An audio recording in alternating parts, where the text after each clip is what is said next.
I'm joined now by Dave DETLING. He was the first on scene for us this morning just after 10. Dave, you've talked to people in the community, the neighbors. What have they told you? Well, Mallory, as you've seen and as we've covered, this is really neighbors helping neighbors. It's been an emotional day full of people wanting to help one another out, an emotional day of loss and rescue. Still, the main question tonight, going into the nighttime hours, how did this explosion occur? I was in a house, I was doing my little paperwork online, and I heard boom! The explosion described by Antoinetta Parrish rattled her entire Northwest Baltimore neighborhood along Labyrinth Road and beyond just before 10 Monday morning. Baltimore City fire officials now telling us it was a gas explosion that destroyed 3 row homes, trapping 6 people in the debris. We're told one woman died on scene. Right now, it's unclear on what caused the explosion. We are continuing to search for any additional occupants that may or possibly could have been in the homes. And again, the cause remains under investigation. Our cameras were there as one of the victims was rolled to an ambulance shortly after her rescue. We're told 3 men were rescued earlier and taken to shock trauma. Their conditions listed as critical, serious, and fair.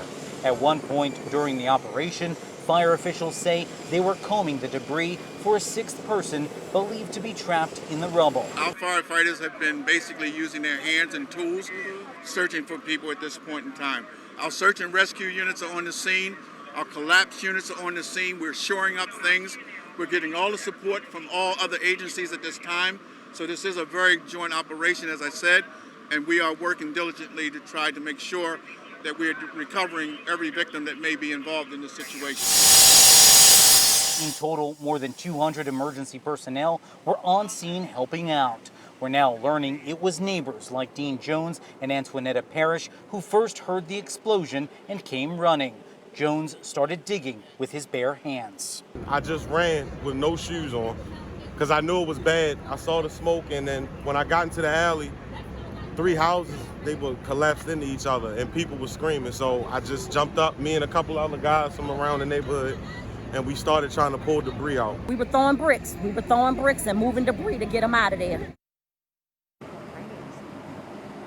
And you can really hear right there that it was a community effort. Now, BG&E is on scene working with firefighters. After firefighters concluded their investigation, they will be going through the area. So they are telling the public that they may experience a utility interruption. Of course, this is all for safety's sake. Now, as for the victims, names have not been released. Mallory, we'll send it back to you.